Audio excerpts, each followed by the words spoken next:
Happy Friday and welcome to video number 2. Today we're going to talk about how I healed my cystic acne. As most of you know, acne is a big part of my story and a big part of many women's stories. I know I've talked about how bad it was, but I want to give you a picture of really how bad it was, so check it out.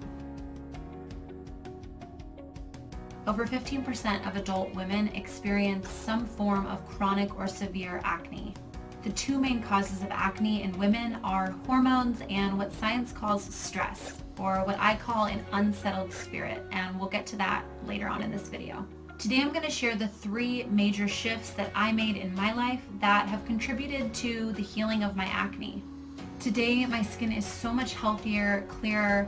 It's not perfect by any means, and I still get occasional breakouts, but it's so much better than it was before, and I can't wait to share with you what has worked for me. The first major shift you want to make to begin the healing process is to avoid foods that will mess with your hormones. I had this encounter with a psychic, long story.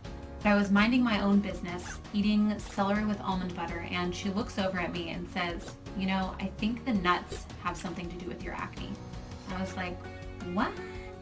First of all, it's really humiliating to be called out on your acne. And second of all, there's no way that this healthy snack is contributing to my acne. But I did some research, and what I found is that foods that are high in hormones or mimic hormones in the body can exacerbate or even cause acne in women. The main culprit here is animal products. Animal products are crazy high in hormones already, and then you have all of the added hormones. It's basically the perfect recipe for acne.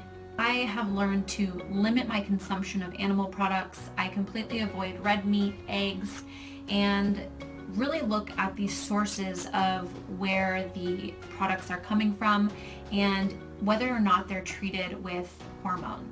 Other common food culprits include soy and almonds. There was really something to what the psychic said. You really just want to find what foods work and don't work for you. Breakouts that are caused by food typically show up in the skin within 48 to 72 hours after consuming said food. The second shift you want to make is, of course, within your skincare. Believe it or not, skincare is really sort of the lowest on the totem pole here of solutions. While acne appears on the skin, it's typically an internal problem first and foremost, but the skincare that you use can either help to heal it or exacerbate it and make it worse. With skincare, it's not so much about the products that you use, so much as it is about the products that you, or the ingredients that you don't use, the ingredients that you avoid. So you want to avoid products that dry out your skin or clog your pores. Unfortunately, most conventional products do either one or both of those things, so if you haven't already made the switch to clean, non-toxic products, get on it. Even natural and non-toxic products have ingredients that you want to avoid.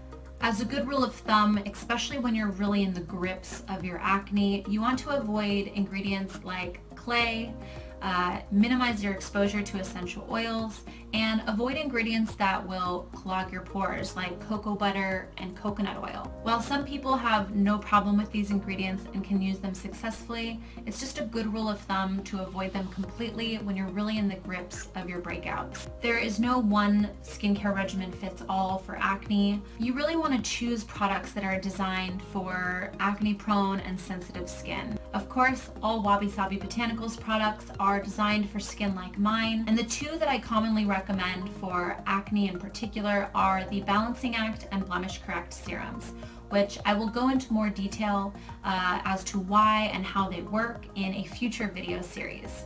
The third major shift that I have made is go within. Stress is one of the 2 main causes of adult acne in women, and what science calls stress, I call an unsettled spirit. 1 year ago, even after shifting my diet and really settling on a skincare ritual that was working for me, I was still experiencing pretty frequent breakouts. While they weren't nearly as severe as they once were, they were still pretty regular and consistent, and I couldn't figure out what I was missing.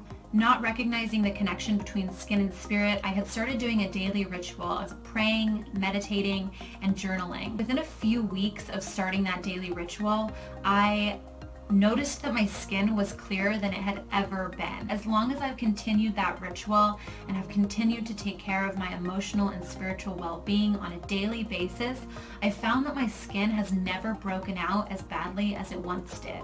If you're experiencing chronic breakouts, I encourage you to ask yourself and to ask your spirit, how are you doing? How is my spirit? And to really listen to what it has to say and what it might be trying to tell you.